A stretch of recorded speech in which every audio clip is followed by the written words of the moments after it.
السلام عليكم.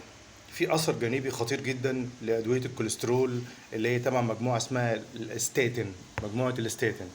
مجموعه الاستاتين دي زي الليبيتور في ماده اسمها اتروفاستاتين، او زي الذكور في ماده اسمها سيمفاستاتين، او زي الكريستور فيها ماده اسمها روزوفاستاتين.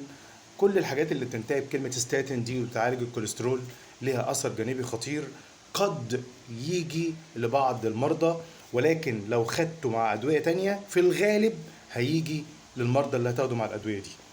الأثر الجانبي إيه وإيه الأدوية اللي لو اتاخدت معاه ممكن تعمل الأثر الجانبي الخطير ده؟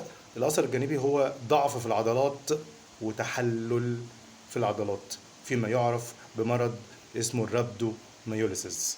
الرابدوميوليسيس مرض تحلل العضلات اللي بيحصل نتيجة أخذ دواء الاستاتين لبعض الحالات، ولكن لو خدت معاها الدوايين دول ممكن يحصل بنسبة كبيرة. ايه الدوايين دول؟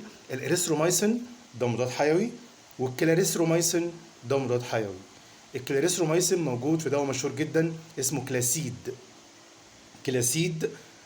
وبرضه الاريثرومايسين الدواء بنفس الاسم اريثرومايسين، ولكن الكلاسيد هو اكثر شهرة وبيستخدم في امراض كتيرة جدا وبيتكتب كتير. فنخلي بالنا لو احنا عندنا كوليسترول وبنستخدم الستاتين دي اي دواء منهم، وبستخدم مضاد الحيوي الكلاسيد، لا، ما ينفعش استخدم المضاد الحيوي ده، يا اما اوقف دواء الكوليسترول. وخطر طبعا ان انا اوقف دواء الكوليسترول، فيفضل ما استخدمش الكلاسيد اللي هو الكلاريثرومايسين ولا الاريثرومايسين، والا هيحصل تحلل للعضلات، وده مرض خطير ممكن ينتهي بيه الحال والعياذ بالله لفشل كلوي.